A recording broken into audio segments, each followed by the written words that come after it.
Welcome to the Red Half of Sheffield Meets portion of, I guess, podcast YouTube video is what we're calling it. Well, we're going through No United Football. I drummed up the ideas. Let's interview everybody on the BBC Radio Sheffield. So today, if you have listened to the BBC Radio Sheffield, you'll understand this man's voice when he starts to talk if you're not watching this video. Joining the show today is Mr. Rob Staton. How are you, Rob? I'm great, Chad. Yeah, I actually played in a charity football game a few hours ago, and I turned 40 in about 2 weeks, and I don't feel 40. I feel 80 right now. So I'm actually really tired and aching. Just taking the dogs for a walk, and it was the hardest round the block with the dogs walk I think I've ever done because I'm so stiff. But great to be here and having a conversation with you. Yeah. We're all. I'm about 5 years south of you, and some everyday activities that 10, 15 years ago would have been just roll out of bed. Now it's like, oh, my knee, my back. That's unfortunate. Well, I appreciate you coming on. I will say we talked about this leading up to us recording. How the hell did you become a Seattle sport fan? Mostly the Seattle Seahawks, as you enlightened me before we recorded. But tell the listeners how you became a Seattle sports fan. Well, when I finished university, I kind of met my girlfriend, now wife, when I graduated, on the day that I graduated. So it was like the last gasp thing, like that we met each other, and we started going out, and then about, I'd say like maybe a couple of months into us sort of seeing each other, she just said, I'm going to move the plan for me was always to move to Canada to go and live in Vancouver. And do you want to come? And, I was 21 years old at the time, and I thought, what an adventure. Yeah, I'll come. And we moved over to Vancouver, and I actually worked in Levi's on Robson Street in Vancouver for a while and loved doing that. Absolutely loved every second of being there. But what we tended to do is we would travel to Seattle to visit, and we went and watched a baseball game one time, and the baseball stadium is right next to the football stadium. And as I was walking past the football stadium, I said, I've got to come back here and watch a football game. And we did, and it was a Monday night football game. It was snowing. It was against the Green Bay Packers and Brett Favre. And I just fell in love with it. I think anybody listening to this who's a Blade or a football fan over here or a sports fan in general, you kind of have that moment where you go somewhere, you go to a game and you think, this is for me, and it gets inside you. And I remember that first night, it was absolutely freezing in Seattle. We had to stand up. We had standing only seat. We didn't have seats. We had to stand and watch this 4-hour game in the snow. And I loved every single second of it. And I've not missed a game since.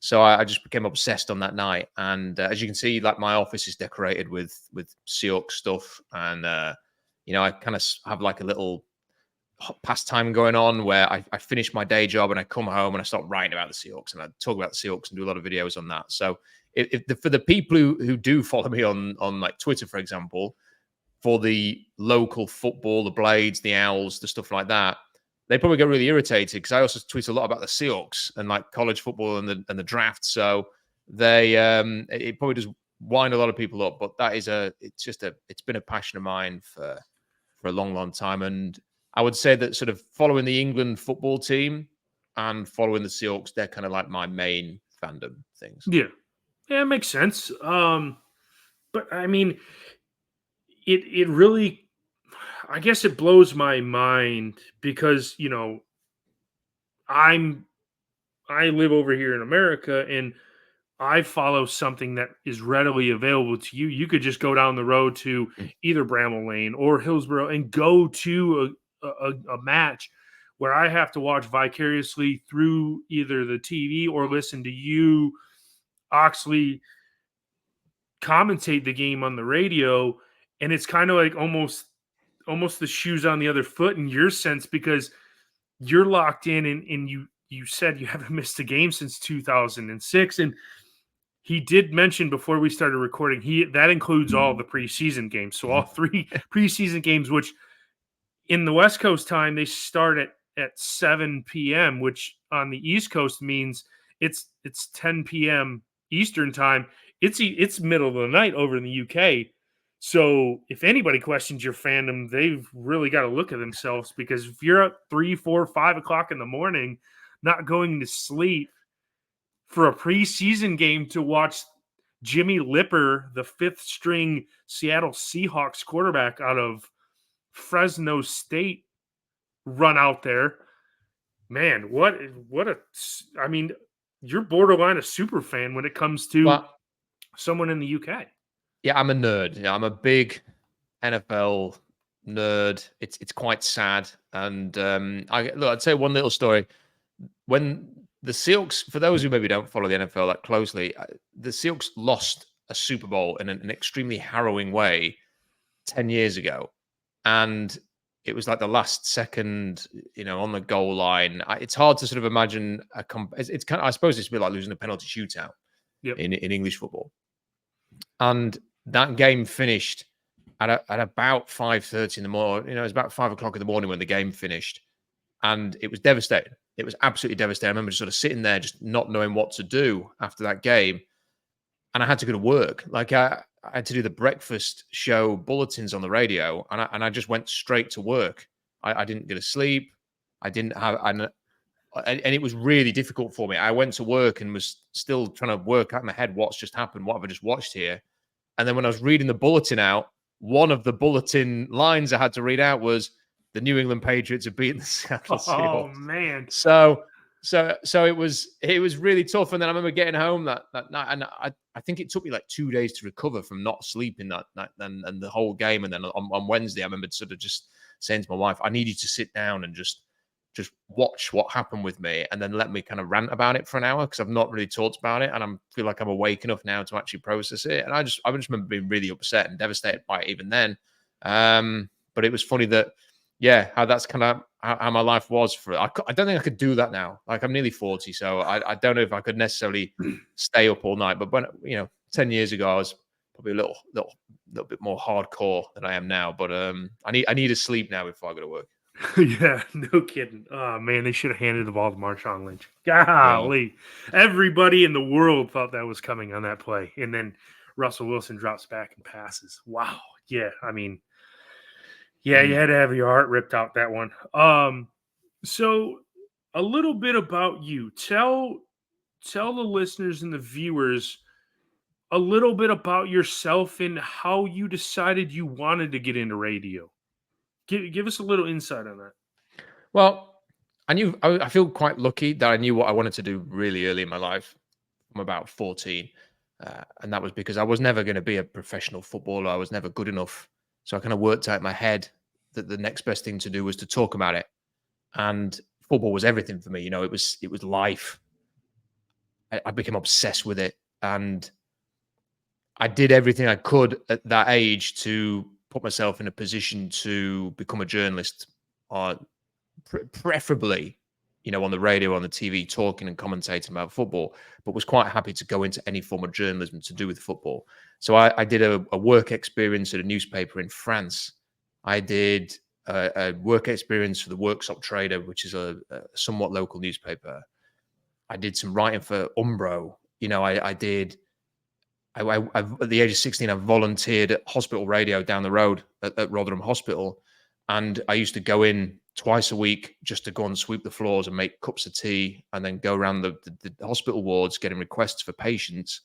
And I did that for a whole year to have the opportunity eventually for them to let me do a few radio shows. So I used to do a request chart on a Friday.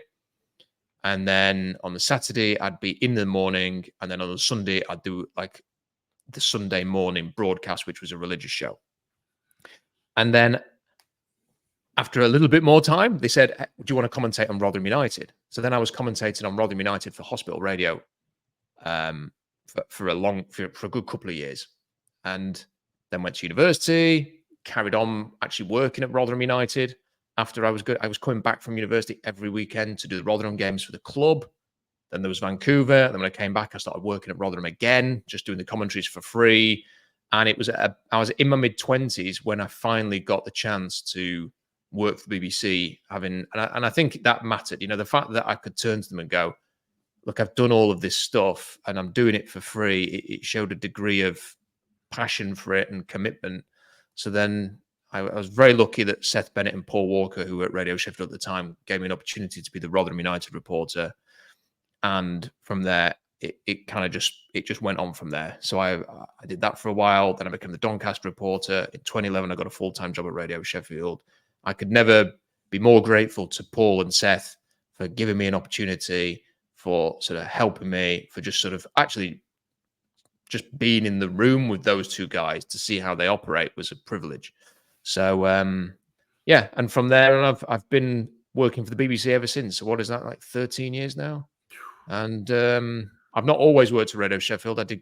I went to Hull for a bit and worked in Lincolnshire as well, and then went to Look North in Leeds, but then came back to Sheffield. And I have to say, working at Radio Sheffield and covering the local football teams is without a shadow of a doubt the dream job. And I feel incredibly lucky to do it. I don't want to do anything else, and I love every second.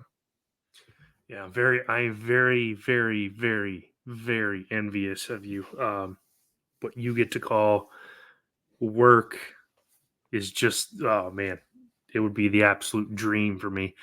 So give us a little insight into the two annals. You have the television commentary, which I guess is a little bit easier.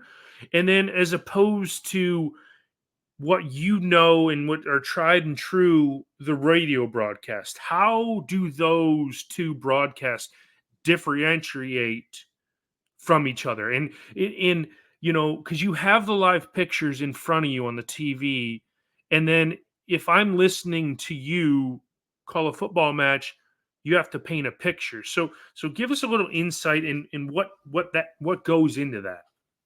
Yeah, I mean, I've not done a ton of TV commentary. I mean, it's something I would have loved to have done a bit more of, but I think really I'm somewhat limited to when I was working at Rotherham United. That was a TV commentary. I would do it for their highlights packages and stuff like that, and it was a very different experience because with the radio, you have to paint the picture. You know, people do not have any visual unless they're watching it on the club broadcast and they're using our commentary.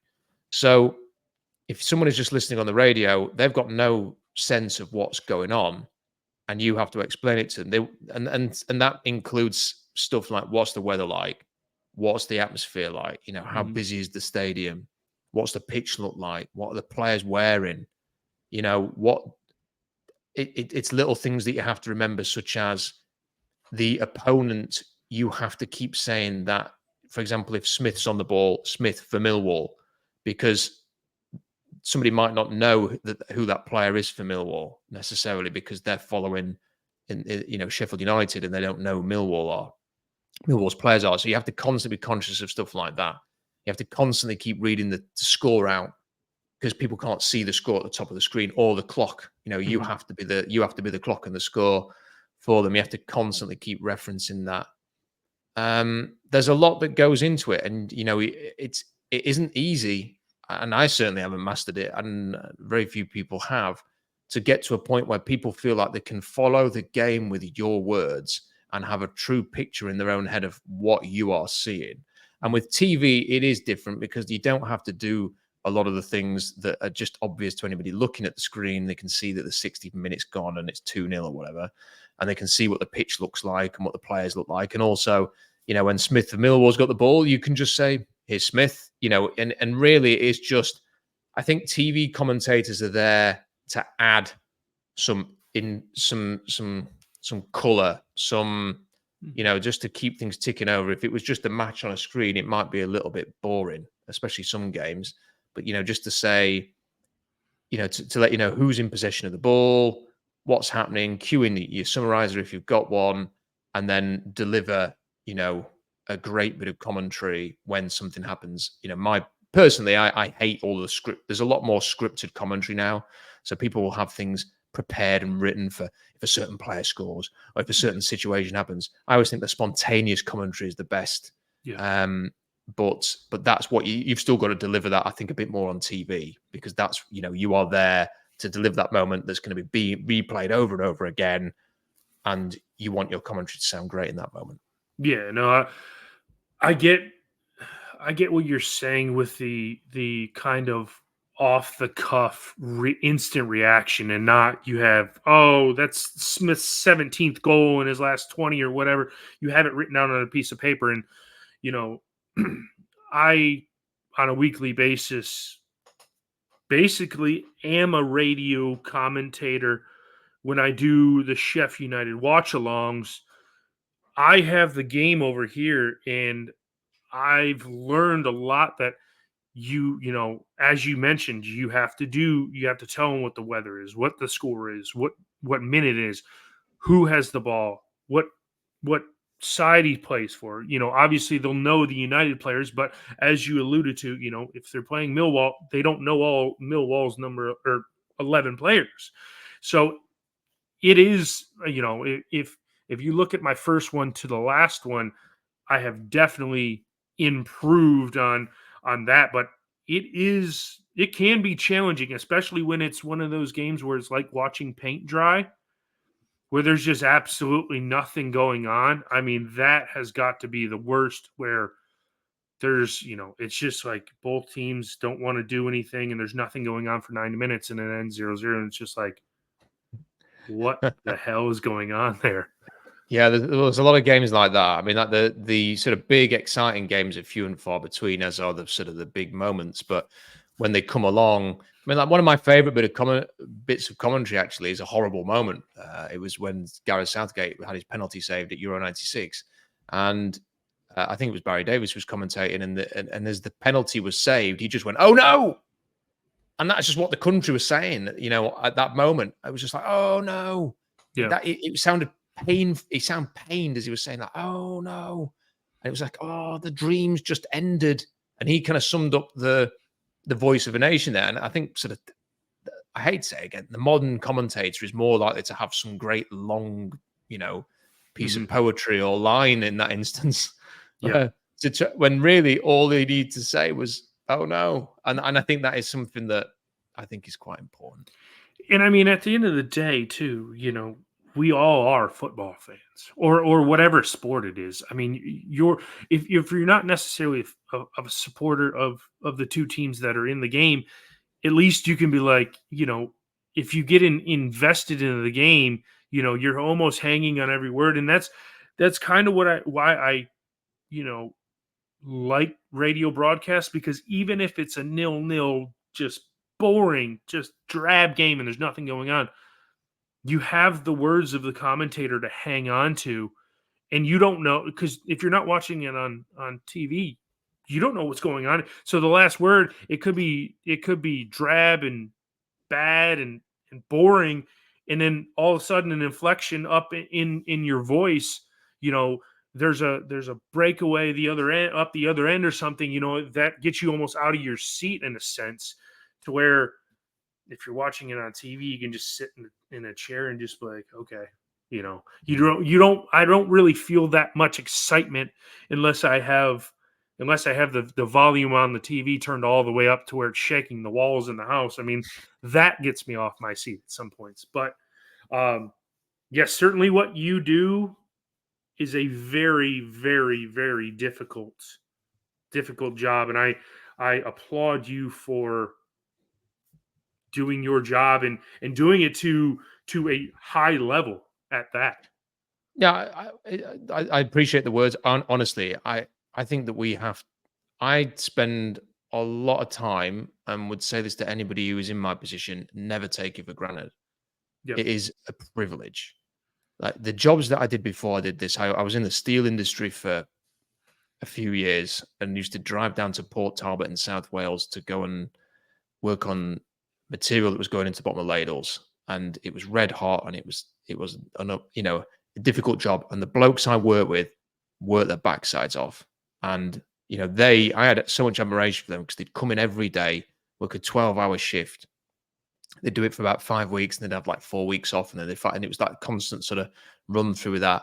And they worked hard. And I had so much respect for them. And I get to go in every day and talk about football on the radio. With my friends in the office and then on the radio, and then I get to go and watch a football match. It is a privilege to do this. And it's an even bigger privilege for me as someone who is from South Yorkshire to be able to cover these teams in a patch where football, listen, I've worked in other parts of the country, and football is special around here. It means something. It means something that doesn't mean in other parts of even Yorkshire. So it is, so every single day I get up and just sort of count my blessings that I get to do this. And it is there are challenges with it, but certainly there are much more challenging occupations out there, and I feel very fortunate and lucky to do this. And if anybody takes any pleasure out of the work that we do at Radio Sheffield, whether that's with me or any of the other lads who work on it, then I'm entirely grateful, because it is a great job. It is a dream job. Mm-hmm. Yeah, for sure. 2 more questions. Actually, probably 3 more questions. This is a 2-parted question, actually, so it's probably 2 questions. Your best sporting moment that you've been on commentary, and your worst sporting moment that you've been on commentary, where you've known it's gone bad, like you've said something either the wrong way or something, or just you have the moments where it's good and then it goes bad. Yeah. I mean, I have to say, and this will not go down well with Blades fans, I'm afraid. So the best moment I've covered, it's a very easy one, and it has to be what happened in the playoff final last year in the playoff semi-final last year, rather, in League One last year. I mean, to have Peterborough leading 4-0 Mm-hmm. and sort of to turn up at Hillsborough thinking, what a waste of time this is. Let's just get this out of the way. And for what happened on that evening, where Wednesday came from 4-0 down, and then it went to penalties and they won. And all of this, somebody sent me a message that night and said, we weren't going to go. My mum had passed. It was a funeral on the day of the game. And we sort of got together and decided we're going to go, because her mum would have wanted us to go, and that they'd run on the pitch at full time, and they were crying and stuff like this. And it just really brought home how emotional that was, and the game itself was just, incredibly exciting. Pep Guardiola was talking about it a couple of days later in his press conference, saying it defined English football. I don't think it was a real, I was there kind of moment, and just because of the situation, and I don't think I'll ever commentate on a game like that ever again. So I think that will always be the thing that stands out. Is it was a miracle that happened on the football pitch, Mm-hmm. and I don't think anything's come close to that, and ever will do. The worst, I'm quite lucky that I've not had that many really bad moments. I'm trying to rack my brain to think if there's. I mean, there's certainly been times when I've called the cop end a different word other than cop. Certainly the cop bit is accurate, and there's always sort of little things like that. Do you know what? I'll do it as a jokey one, because it was a phone in rather than a piece of commentary. But it was right after a game, and somebody rang in and said, "Hi Rob, it's a grumble. And, I think it has to be said, and I'm sure everyone will agree with me, but Snodgrass is a," and then called him the C word live on air. And the thing is it's not it's a funny one, because people still send me that clip.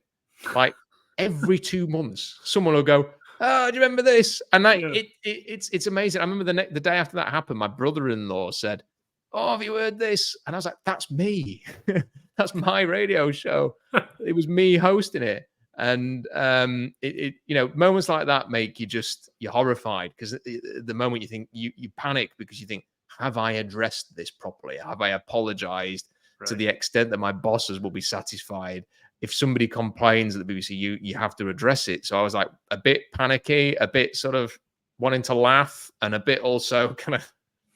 But it's something that was God, that was about 7 years ago now, maybe 8 years ago, and people still sending me now. So it's Still, quite funny. wow, it's nuts. That is nuts. I mean, you got to take, you got the highs and the lows. I mean, you got to take them into. It's all how you handle when it goes sideways, how you react to that in the moment. Because a lot of people just lock up and they won't know what to do. And I mean, you just got to kind of almost like roll with the punches when the situation goes sideways like that. Yeah, I mean, from a Blades perspective, I was pitch side when they lost to Huddersfield in the playoff final on penalties, and that was a weird one because obviously United were on top in the shootout, and then it turned. And I can remember immediately after the game, there was like a bit of talk. The manager wasn't going to talk or something. He wasn't going to talk to us, but we have a broadcast agreement, so he's kind of I think obliged to. And then we got a couple of words with him, and the manager was extremely angry. It was Danny Wilson, and it is one of the shortest interviews I've ever done. But it was also like slightly terrifying because at the time I'd only been at Radio Sheffield full time like a year, I think. So very sort of young and wet behind the ears, and didn't really know how to handle that situation that well. But it was very short, and then he just went off. And moments like that are tough because we were desperate for United, and Wednesday already gone up. We were desperate for United to go up as well, and you kind of then have to deal with that. And if they win, everyone's happy, celebratory. It's well done, congratulations. If they lose, it's talking about people's jobs and livelihoods and what goes next. I remember Stephen Quinn did an interview that day, and he was in tears because I think he sort of thought that he would. I can't remember, it's such a long time ago now, that I think he thought that he'd be leaving Sheffield United because they hadn't got promoted, and he was really upset by that. So yeah, that's one moment that sort of sticks out from a Blades perspective. I've been there when Rotherham have lost at Wembley. I've been there when Sheffield Wednesday have lost at Wembley. Don't think I've ever seen Barnes. Oh no, Barnes of course last year, but there was a difficult moments, but I think for the most part I've kind of escaped from the really bad on air catastrophes. Yeah, good deal. Good deal. One last question before we go, and I ask it to every guest we have on the Red Half of Sheffield. And I don't know if I phrased this the way I'm thinking it in my head, but what? Okay, I will. So you're going to Seattle Seahawks game. What's your go-to pre-match beverage? It doesn't have to be alcohol. If it is alcohol, go ahead and tell us. But if it is, it just could be a soda, a coffee, a tea, whatever. That's an interesting question. I'm not a big drinker, I must admit. I mean, it probably doesn't win me many man points, but I am not a big drinker. I was when I was at university, and then I was an absolute champion. But as I kind of got older and had a couple of kids, I just don't drink that much. But what I do like is I do like a Scotch, and if you can turn a whiskey, a bourbon, or whatever into an old fashioned, then I can't say no to an old fashioned. Like if somebody said to me, Rob, do you want an old fashioned? The answer will always be yes. That there will always be a taxi I can get, or some like old way of getting around the fact that I shouldn't have one, but I'm going to have one. So yeah. I'm so that is the drink that I can't turn down is an old fashioned. I do like Scotch. Neither of those are a good idea before a long NFL game. Right. And in Seattle, the other thing I do, I'm addicted to coffee. Like people who know us know that I'm like basically that coffee is water for me. So in Seattle, there are a lot. It's like the home of Starbucks. There's a lot of coffee places everywhere. Very expensive in Seattle, by the way. It's obscene. Like it's like a £10 coffee these days in Seattle. It's ridiculous. But yeah, I suppose my pre-match beverage would be a coffee, and then my post-match beverage, win or lose, would definitely be an old-fashioned. There you go. There you go. Americanizing it a little bit. That's what I like to hear.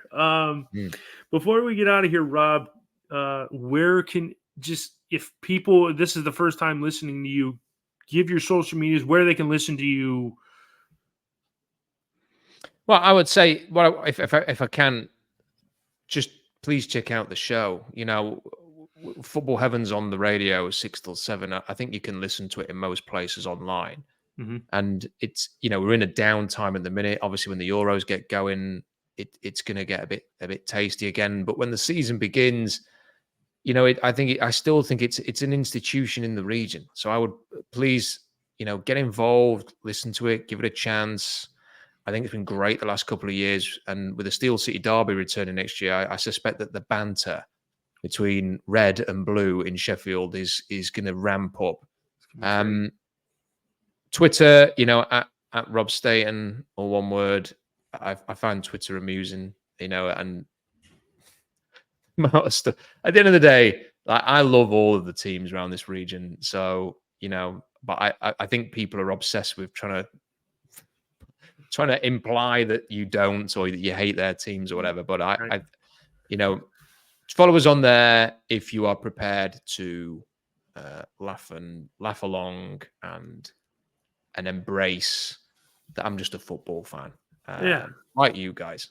That's what it's all about. It's all about having fun, and just if you have the chance to just watch everything from a 50,000 foot view, just watch two people call each other morons and how their team doesn't suck and their team does suck, and it's comical. I don't use social media as it's intended. I just sit back and I laugh at all the comments, and somebody will say this opinion, and then it just sets one half of Sheffield off, and then somebody says something else, and it pisses the other side of them off.